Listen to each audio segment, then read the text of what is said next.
राधे राधे, जय श्री कृष्णा। मैं सीमा सिंह बड़ों को चरण स्पर्श, छोटों को प्यार और बराबर वालों को नमस्कार करती हूँ। आज हम वैशाख मास के महात्म्य का 9वां अध्याय सुनेंगे। अब तक हमने 8 अध्याय सुने हैं। आशा करती हूँ आपको सभी अध्याय अच्छे लग रहे होंगे। अगर आपका कोई भी अध्याय सुनने से छूट गया है तो डिस्क्रिप्शन बॉक्स में मैं उसका लिंक छोड़ दूंगी। आप वहाँ से अपना छूटा हुआ अध्याय सुनकर पुण्य लाभ कमा सकते हैं। आइए सबसे पहले हम देख लेते हैं कि इस अध्याय में हम क्या सुनेंगे। वैशाख मास के इस अध्याय में हम 9वां अध्याय सुनेंगे। साथ ही हम इसमें एक पौराणिक कथा सुनेंगे और अंत में हम जगदीश भगवान की आरती को सुनेंगे। आइए सबसे पहले हम वैशाख मास के महात्म्य का 9वां अध्याय सुनते हैं। राजा श्रुतिकीर्ति ने ऋषि श्रुतदेव से पूछा कि हे देव, इक्ष्वाकु वंश के राजा ने जल और अन्न का दान नहीं किया तो उन्हें चातक व छिपकली की योनि में जन्म मिला तथा साधु सन्यासियों की सेवा न करने से उन्हें गिद्ध की योनि मिली। परंतु हे ब्राह्मण, आपने यह नहीं बताया कि उन्हें 7 जन्म कुत्ते की योनि में क्यों आना पड़ा। इसका क्या कारण है वह मेरी समझ में नहीं आया। हे ऋषिवर, उस इक्ष्वाकु वंश के राजा ने कभी भी संत महात्माओं को कोई कष्ट नहीं पहुंचाया, न ही उसने पराई स्त्री का संग किया। फिर किस पाप दंड की वजह से उसे 7 जन्म तक कुत्ते की योनि मिली। कृपया करके आप मेरे इस संदेह का निवारण कीजिए। राजा श्रुतिकीर्ति के ऐसे वचनों को सुनकर ऋषि श्रुतदेव बोले कि हे राजन, तुम धन्य हो। तुमने बड़ा ही धार्मिक प्रश्न किया है। इस संबंध में मैं तुम्हें एक पुराना इतिहास कहता हूँ, तुम ध्यान से सुनो। यह मैंने नारद मुनि से सुना था और नारद मुनि ने पिता ब्रह्मा जी से सुना था। हे राजन, तुम उस कथा को ध्यान से सुनो। आज मैं तुम्हें वह पवित्र पाप नाशनी कथा सुनाता हूँ। वह इक्ष्वाकु वंश का राजा अपने जन्म के 7वें जन्म में एक ब्राह्मण था। वह गंगा स्नान करके घर लौट रहा था। तभी 2 कुत्ते भागते हुए उधर से गुजरे और एक कुत्ते ने उस ब्राह्मण की धोती को पकड़ लिया। इससे वह ब्राह्मण अत्यंत क्रोधित हो गया, क्योंकि उसे लगा कि वह अपवित्र हो गया है। तो उसने एक पत्थर उठाकर उस कुत्ते को दे मारी, जिससे उस कुत्ते की एक आंख फूट गई। वह कुत्ता दर्द से करहाने लगा। इस वजह से उस ब्राह्मण को दोबारा गंगा स्नान करना पड़ा। उस कुत्ते ने भगवान विष्णु से मिलने के लिए अन्न जल त्याग दिया। उस कुत्ते की इस असहनीय दर्द भरी पीड़ा से कुछ दिनों के बाद मृत्यु हो गई। मरने के बाद वह कुत्ता परलोक में पहुंचा। तब देवदूत कुत्ते को लेकर स्वर्ग में पहुंचे। कुत्ते ने अपनी पीड़ा विष्णु भगवान को सुनाई और वर मांगा। तब भगवान विष्णु ने उस कुत्ते से वर मांगने के लिए कहा। तब कुत्ते ने मृत्युलोक वाले उसी ब्राह्मण की पूरी बात भगवान को बताई। तब विष्णु भगवान ने उस कुत्ते से पूछा कि उस ब्राह्मण ने तुम्हें पत्थर मारकर तुम्हारी आंख फोड़ी, तो अब तुम ही बताओ कि उसे क्या दंड दिया जाए। तब वह कुत्ता बोला कि हे भगवान, आप उस ब्राह्मण को मंदिर का पुजारी बना दीजिए। भगवान विष्णु तो अंतर्यामी थे। उन्होंने मुस्कुराते हुए कहा कि जैसा तुम ठीक समझो ऐसा ही होगा। तब भगवान विष्णु की माया से उस पत्थर मारने वाले ब्राह्मण को मृत्यु लोक में एक बहुत बड़े मंदिर का संत अर्थात पुजारी बना दिया। पुजारी बनते ही उस ब्राह्मण के मन में धन का लोभ आ गया। अब वह दान पेटी का धन दान में न लगाकर घर में ही उपयोग करने लगा। हे राजन, जो मनुष्य दान के धर्म को खुद के उपयोग में लेता है तो उसे मरने के बाद 7 जन्म तक कुत्ते की योनि मिलती है। वह इक्ष्वाकु वंश का राजा अपने 7वें जन्म के पाप दंड की वजह से 7 जन्म तक कुत्ते की योनि में पड़ा रहा। तब वह कुत्ता वापस नरक में अपने कर्मों का फल भोगने के लिए चला गया। कुत्ते के जाने के बाद विष्णुगण भगवान विष्णु से पूछने लगे कि हे भगवान, उस ब्राह्मण ने कुत्ते को पत्थर मारी जिससे उसकी एक आंख फूट गई, लेकिन फिर भी उस कुत्ते ने ब्राह्मण को सजा न देकर उसे मंदिर का पुजारी क्यों बना दिया। तब विष्णु भगवान ने अपने गणों से कहा कि यह बात तुम उसी कुत्ते से जाकर के पूछो। तब विष्णुगण ढूंढते ढूंढते उसी कुत्ते के पास पहुंचे और कुत्ते से इसका कारण पूछा। कि अरे तुमको तो इतना अच्छा अवसर मिला था, तुम अपने शत्रु को भगवान से कहकर कठोर दंड दिलवा सकते थे, लेकिन तुमने तो अपने ही शत्रु को मंदिर का स्वामी बना दिया। तुमने ऐसा क्यों किया? तब वह कुत्ता बोला कि आज मैं कुत्ते होने का दंड इसी पाप दोष की वजह से भुगत रहा हूँ। हे विष्णु गणों, मैं भी एक बहुत बड़े मंदिर का महंत था, एक बहुत बड़े मठ का स्वामी था। मैं उस मठ में आने वाले धन को खुद के ऐश्वर्य में उपयोग करने लगा। दान के पैसों से मैंने कभी गरीबों के लिए कोई काम नहीं किया, नहीं मैंने अन्न दान किया, नहीं जलदान के लिए प्याऊ, कुआं, तालाब, बावड़ी, बाग बगीचे लगवाए, नहीं मैंने निर्धनों को, भूखों को भोजन खिलाया। आज मैं उसी का दंड भोग रहा हूँ। उस ब्राह्मण को भी मैं उसी दिशा की ओर ढकेल रहा हूँ। कुत्ता विष्णुगणों से आगे बोला कि हे विष्णुगणों, मनुष्य जाति बड़ी ही लालची, स्वार्थी होती है। उसकी प्रवृत्ति ही उसे मेरे जैसा बना देगी। मैंने उसे उचित दंड दिया है। विष्णुदूत कुत्ते का संतोषपूर्वक जवाब सुनकर वापस मुस्कुराते हुए विष्णुलोक में आ गए। आइए अब हम आगे का अध्याय सुनते हैं। बात उस समय की है जब हर जगह केवल अंधकार ही अंधकार था। न सूर्य दिखाई देता था, न चंद्रमा दिखाई देता था, अन्य ग्रह नक्षत्रों का भी कहीं अता पता नहीं था। न दिन होता था, न रात होती थी। अग्नि, पृथ्वी, जल और हवा की भी सत्ता नहीं थी। उस समय एकमात्र सत्य ब्रह्मा अर्थात सदाशिव की ही सत्ता मौजूद थी, जो अनादि और सनातन कही जाती है। उन्हीं भगवान शंकर को वेद, पुराण, उपनिषद, संत, महात्मा, ईश्वर, महादेव कहते हैं। एक बार भगवान शिव के मन में षष्ठी की रचना करने की इच्छा जागृत हुई। उन्होंने सोचा कि मैं एक से अनेक हो जाऊं। यह विचार आते ही सबसे पहले भगवान शिव ने अपनी पराशक्ति अंबिका को प्रकट किया तथा उनसे कहा कि हमें षष्ठी के लिए किसी दूसरे पुरुष का सृजन करना चाहिए, जिस पर षष्ठी चलाने का महान भार सौंपकर हम आनंद पूर्वक विचरण कर सकें। ऐसा निश्चय करके शक्ति सहित परमेश्वर शिव ने अपने वाम अंग के 10वें भाग पर अमृत मल दिया। वहां से तुरंत एक दिव्य पुरुष प्रकट हुआ। उसकी सुंदरता देखने योग्य थी, उसमें सब गुण विद्यमान थे। वह अति शांत तथा समुद्र की तरह गंभीर था। रेशमी पीतांबर से उसके अंग की शोभा दुगनी हो रही थी। उसके चारों हाथों में शंख, चक्र, गदा, पद्म सुशोभित हो रहे थे। उस अनुपम पुरुष ने भगवान शिव को प्रणाम किया कि हे भगवान, मेरा नाम निश्चित कीजिए और काम बताइए। उसकी बात सुनकर भगवान शंकर मुस्कुराने लगे और बोले कि हे वत्स, व्यापक होने के कारण तुम्हारा नाम विष्णु होगा। षष्ठी का पालन करना तुम्हारा काम होगा। भगवान शिव का आदेश पाकर श्री विष्णु कठोर तपस्या में मग्न हो गए। कठिन तपस्या से उनके अंगों से जलधाराएं निकलने लगी, जिससे सारा आकाश भर गया। आखिर उन्होंने थक हार कर उसी जल में विश्राम किया। जल अर्थात नार में सोने के कारण ही श्री विष्णु भगवान का एक नाम नारायण पड़ा। उसके बाद सोए हुए नारायण की नाभि से एक सुंदर कमल खिला। उस समय भगवान शिव ने अपने दाहिने अंग से चतुर्भुज ब्रह्मा को प्रकट करके उस कमल पर डाल दिया। शिव जी की माया से मोहित हो जाने के कारण कई दिनों तक ब्रह्मा जी उस कमल के नाल में घूमते रहे, लेकिन उन्हें अपने को प्रकट कराने का पता नहीं लगा।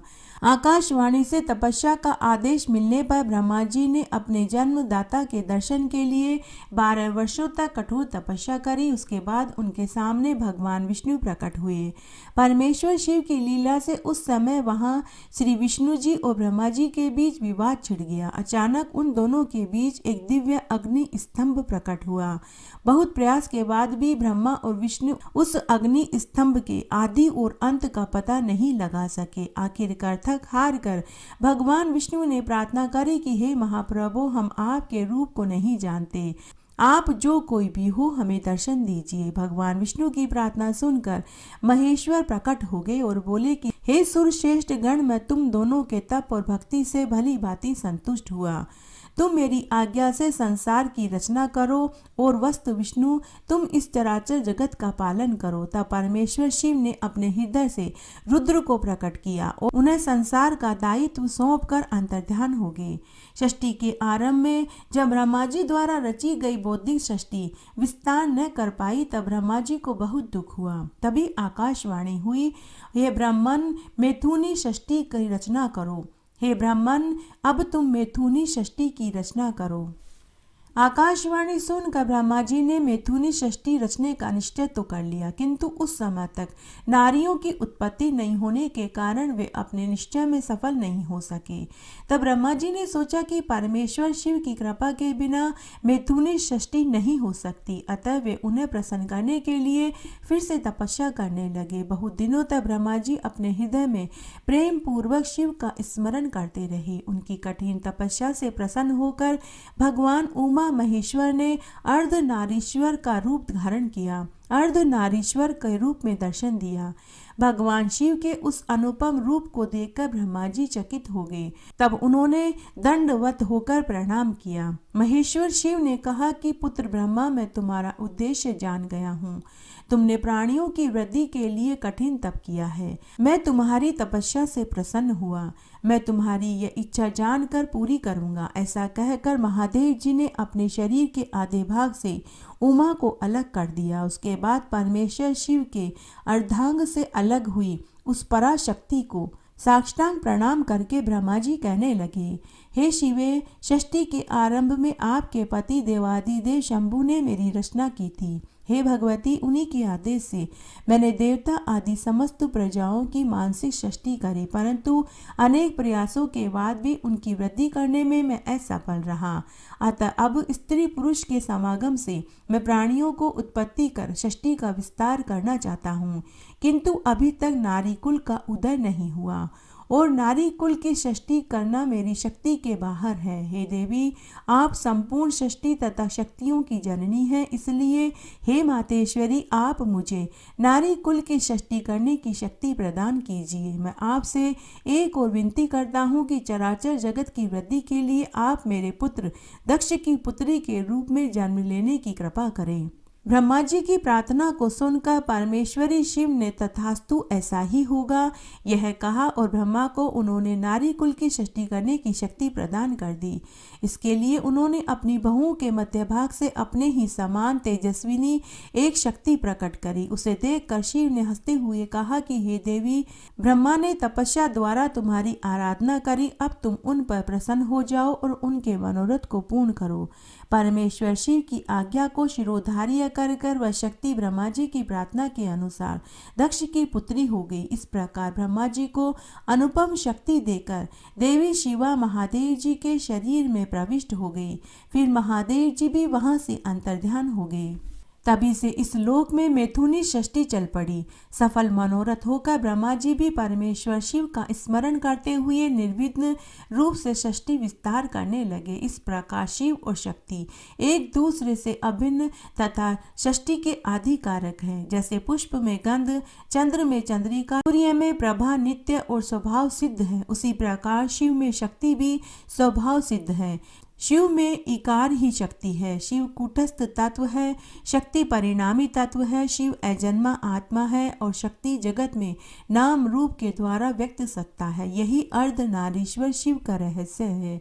भगवान शिव की आज्ञा पाकर ब्रह्मा जी ने षष्ठी की रचना आरंभ करी। सर्वप्रथम उन्होंने सूक्ष्म भूत वायु, अग्नि, जल, पृथ्वी, पर्वत, नदी, समुद्र की रचना करी। उसके बाद सप्त ऋषियों और अपनी मानस पुत्रों को उत्पन्न किया। तत्पश्चात अंबिका एवं महादेव जी की आज्ञा से उन्होंने दक्ष और वारिणी की षष्ठी की और उन्हें मैथुनी षष्ठी करने का आदेश दिया। उन दोनों ने पहले हरियश्व और शंभुलाक्ष नाम के सहस्त्र पुत्र पैदा किए, जो नारद जी के उपदेश से सन्यासी हो गए। कुछ समय के बाद उनकी 60 कन्याएं पैदा हुई, जिनका विवाह भृंगु, शिव, मरीचि ऋषियों के साथ हुआ। ब्रह्मा की आराधना से संतुष्ट होकर परमेश्वर शंभु की आदि शक्ति सती देवी ने लोकहित का कार्य संपन्न करने के लिए दक्ष के यहाँ अवतार लिया। पुत्री का मनोहर रूप देकर सबको बड़ी प्रसन्नता हुई। दक्ष ने ब्राह्मणों तथा याचकों को खूब दान देकर संतुष्ट किया। तरह तरह के मंगल गान गाए गए, नृत्य किए गए। दक्ष के महल में जैसे खुशियों का साम्राज्य हो गया था। देवताओं ने पुष्प वर्षा करी। दक्ष ने अपनी इस दिव्य कन्या का नाम उमा रखा। परमेश्वर शिव की अभिन्न स्वरूप होने के कारण वे बचपन से ही उनके ध्यान में हमेशा मग्न रहती थी। तब एक दिन देवऋषि नारद और पितामह ब्रह्मा जी उस अद्भुत बालिका के दर्शन करने की इच्छा से दक्ष के यहाँ गए। ब्रह्मा जी ने भगवती सती से कहा कि जो केवल तुम्हें ही चाहते हैं और तुम्हारे मन में भी जिसको पति रूप में पाने की अभिलाषा है, उन्हीं महादेव जी की तुम तपस्या करो। ऐसा कहकर ब्रह्मा जी और देव ऋषि नारद अपने अपने लोक में चले गए। युवा अवस्था में प्रवेश करते ही भगवती सती अपनी माता वारिणी से अनुमति लेकर महेश्वर शिव को पति रूप में प्राप्त करने के लिए कठोर तपस्या करने लगी। तपस्या करती हुई सती मूर्तिमती सिद्धि के समान दिखलाई देती थी। अनेक प्रकार के उपचारों द्वारा महेश्वर की साधना में वह लीन रहने लगी। उन्होंने अपने शरीर की भी सुध नहीं ली। भगवान विष्णु के साथ सभी देवताओं ने कैलाश पर पहुंचकर भगवान शिव से कहा कि हे महेश्वर, महातेजस्विनी सती आपको पति रूप में प्राप्त करने के लिए कठोर तपस्या कर रही है। हम लोगों की प्रार्थना है कि आप उन्हें पत्नी रूप में स्वीकार करें। देवताओं की प्रार्थना सुनकर भगवान महादेव सती के पास पहुंचे। उनकी अंग कांति करोड़ों कामदेवों को लज्जित कर रही थी। भगवती सती ने सौंदर्य के धाम महेश्वर शिव की वंदना करी। उस समय उनका मुख नारी सुलभ लज्जा के कारण झुका हुआ था। तब महादेव जी ने कहा कि हे उत्तम व्रत का पालन करने वाली सती, मैं तुम पर प्रसन्न हुआ, इसलिए तुम इच्छा अनुसार वरदान मांगो, अब तुम्हारा कल्याण ही होगा। सती बोली कि हे प्रभु, यदि आप मुझ पर प्रसन्न हैं तो वैवाहिक विधि से मेरा पाणी ग्रहण करके मुझे पत्नी के रूप में स्वीकार करें। तब भगवान महादेव ने कहा कि ऐसा ही होगा और शिव अंतर्ध्यान हो गए। उसके बाद शुभ लग्न शुभ मुहूर्त में प्रजापति दक्ष ने हर्ष पूर्वक अपनी पुत्री सती का विवाह भगवान शंकर के साथ कर दिया। महेश्वर शिव को अपनी कन्या प्रदान करके दक्ष कृतार्थ हो गए। समस्त देवताओं ऋषि मुनियों के आनंद की सीमा नहीं रही। विवाह के बाद दक्ष से विदा लेकर शिव के साथ महादेव कैलाश पर लौट आए। समस्त संसार सती और शिव के इस दिव्य मिलन से आनंदित हो रही थी। महेश्वर शिव अपनी आदि शक्ति भगवती सती के साथ कैलाश पर आनंद पूर्वक विचरण करने लगे। उस दिव्य दंपति के नैसर्गिक प्रेम को देखकर शिवगण आनंद से झूम उठे। प्रकृति भी अपने कुसुमती वनों एवं निर्मल सरोवरों के रूप में पलक पावड़े बिछाए उमा महेश्वर का स्वागत करने लगी। इस तरह विश्वेश्वर भूतनाथ शिव को भगवती सती के साथ आनंद करते हुए बहुत समय बीत गया। तब एक बार की बात है, भगवान रुद्र सती के साथ दंडकारण्य से होकर गुजर रहे थे। वहां उन्होंने लक्ष्मण सहित भगवान राम को देखा, जो रावण द्वारा छल पूर्वक हरण की गई अपनी प्यारी पत्नी सीता को ढूंढते हुए वन वन में भटक रहे थे। विरह में व्याकुल श्री राम उच्च स्वर में हे सीते पुकारते हुए विलाप कर रहे थे। उस समय महादेव ने बड़ी श्रद्धा से नतमस्तक होकर जय सच्चिदानंद घन कहकर उन्हें प्रणाम किया। परमेश्वर शिव की यह लीला देखकर सती को बड़ा आश्चर्य हुआ। उन्होंने भगवान शंकर से पूछा कि हे प्रभु, भक्त के समान इतना विनम्र होकर आप इन दोनों राजकुमारों को क्यों प्रणाम कर रहे हैं, जबकि आप स्वयं भगवान हैं। महेश्वर ने कहा कि हे देवी, ये दोनों साधारण राजकुमार नहीं हैं। इनका उदय सूर्य वंश के महाप्रतापी राजा दशरथ के यहाँ हुआ है। ये दोनों साक्षात भगवान विष्णु और शेष का रूप हैं, जो श्री राम और लक्ष्मण के रूप में सृष्टि के कल्याण के लिए नर लीला कर रहे हैं। परंतु शिव की माया से मोहित सती के मन में उनकी बात का विश्वास नहीं हुआ। तब भगवान महादेव ने कहा कि हे प्रिय सती, यदि तुम्हें मेरी बात पर विश्वास नहीं है तो तुम स्वयं जाकर श्री राम की परीक्षा ले लो। मैं यहीं वटवृक्ष के नीचे बैठकर तुम्हारी प्रतीक्षा करता हूँ। सती मोहवश सीता का रूप बनाकर श्री राम की परीक्षा लेने के लिए पहुँच गई। रघुकुल नंदन श्री राम सब कुछ जानते थे। वे तो अंतर्यामी थे। उन्होंने माता सती को प्रणाम किया और मुस्कुराते हुए बोले कि हे देवी, आप अकेली इस वन में क्यों आई हैं? मेरे प्रभु भगवान महादेव कहाँ हैं? और आपने यह नया रूप क्यों बनाया है?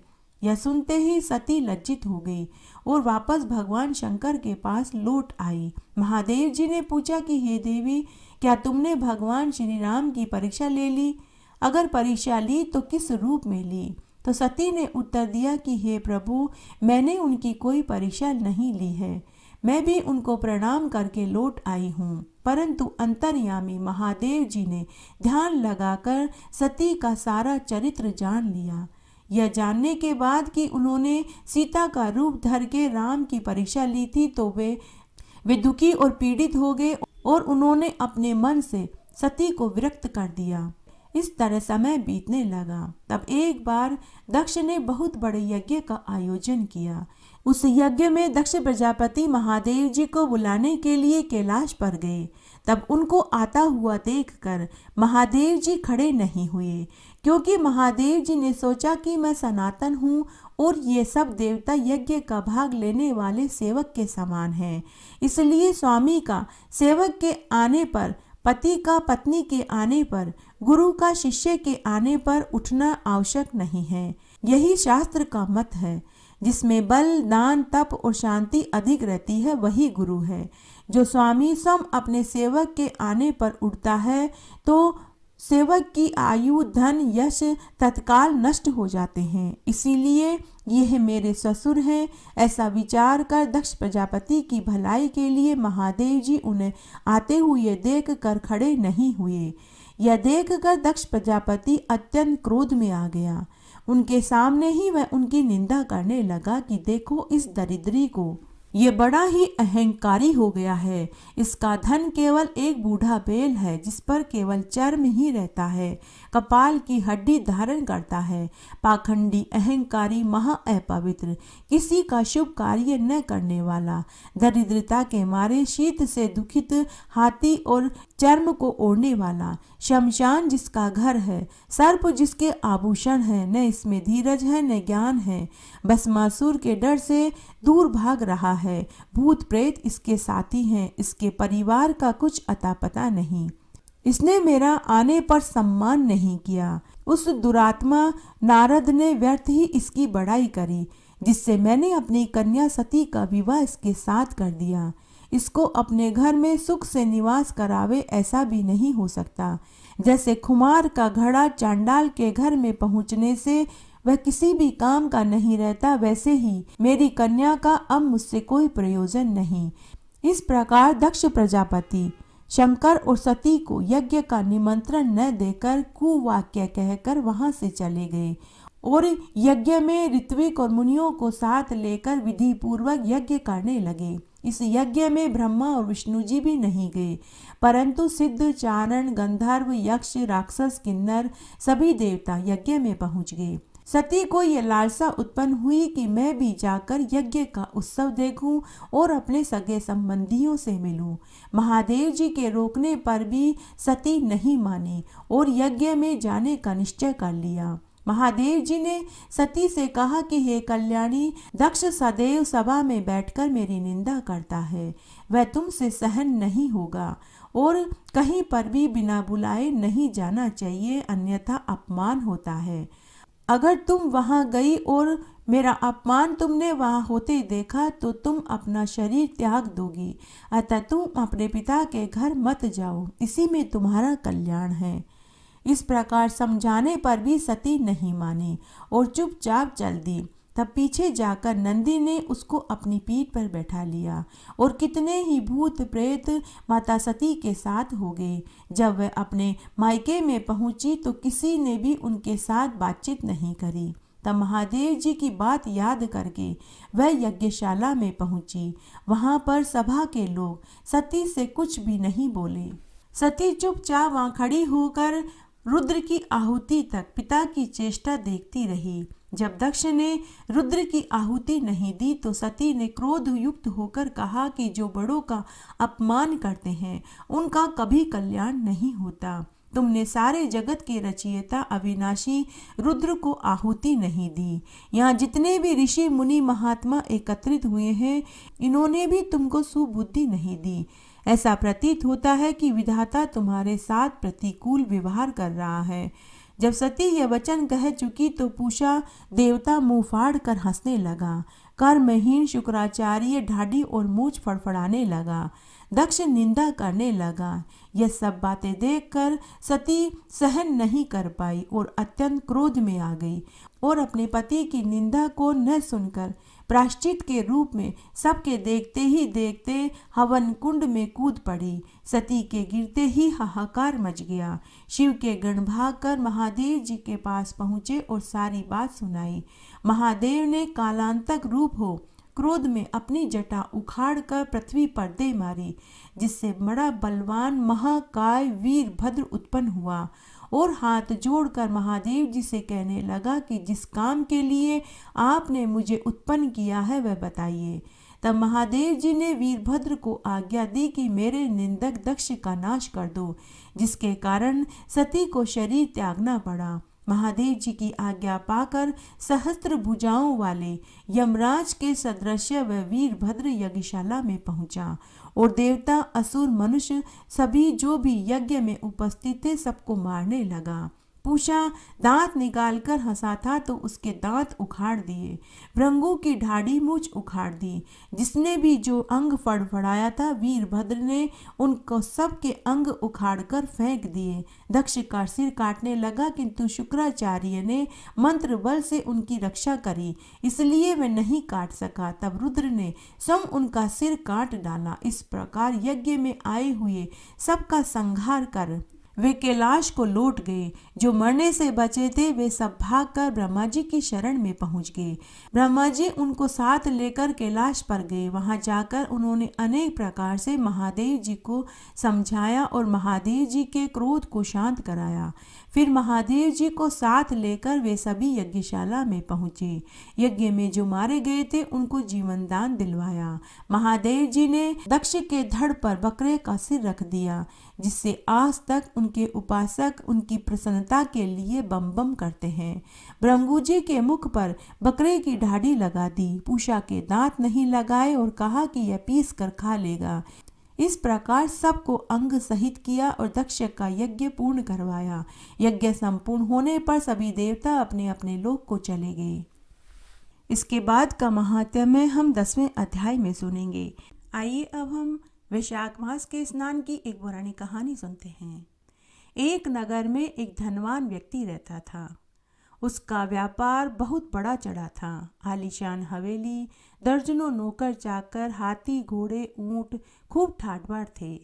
उस धनवान की हवेली के पास ही एक गरीब परिवार रहता था। वे लोग बड़ी मुश्किल से अपना जीवन यापन करते थे। उनके रहन सहन से गरीबी टपकती थी, लेकिन वह गरीब परिवार खूब पूजा पाठ करते थे। एक देवदूत हर रोज पृथ्वी पर आता था। वह दोनों परिवारों को देखता था। उसने देखा कि गरीब परिवार और गरीब होता जा रहा था। वह समझ नहीं पाया कि ऐसा क्यों है। आखिर एक दिन देवदूत भगवान के सामने गया और बोला कि हे ईश्वर, मैंने पृथ्वी पर 2 परिवार देखे हैं। एक परिवार हर समय आपकी भक्ति करता है, लेकिन फिर भी वह गरीबी से बहुत दुखी है। दूसरी तरफ एक धनवान है जिसे मैंने कभी आपका नाम लेते हुए नहीं सुना, फिर भी वह अत्यंत सुखी और भी धनवान होता जा रहा है। इसका क्या कारण है? तब ईश्वर मुस्कुराए और बोले कि तुम्हारे इस प्रश्न का उत्तर जरूर मिलेगा। उन्होंने देवदूत को एक अंगूठी दी और कहा कि इसे लेकर तुम दोनों परिवारों के पास जाओ और जो मैं कहूँ वह उनसे पूछना। तब देवदूत पहले गरीब आदमी के पास गया। उस समय वह पूजा कर रहा था। देवदूत उसके सामने प्रकट हो गया। देवदूत ने जाकर उसको अपना परिचय दिया और कहा कि मैं तुम्हारे लिए शुभ समाचार लाया हूँ। तुम्हारी पूजा से प्रसन्न होकर भगवान ने तुम्हारे लिए स्वर्ग में एक स्थान सुरक्षित कर दिया है। फिर अंगूठी दिखाकर कहा कि अब तुम एक प्रश्न का उत्तर दो कि क्या इस अंगूठी में से एक हाथी निकल सकता है? देवदूत की बात सुनकर वह गरीब व्यक्ति उसके ऊपर हंसने लगा और बोला कि हे देवदूत, तुम्हारी बात सुनकर मुझे आश्चर्य हो रहा है। मैं तो समझ रहा था कि मेरी पूजा पाठ से प्रसन्न होकर ईश्वर मुझे स्वर्ग में ऊंचे से ऊंचा स्थान देंगे। यह कैसा ईश्वर का न्याय है। और अंगूठी से हाथी गुजरने की बात पर तो मुझे हंसी आ रही है। भला यह भी कहीं हो सकता है? तुम ही सोचो, इतनी छोटी सी अंगूठी में से हाथी कैसे गुजर सकता है। गरीब आदमी की बात सुनकर देवदूत हक्का बक्का रह गया।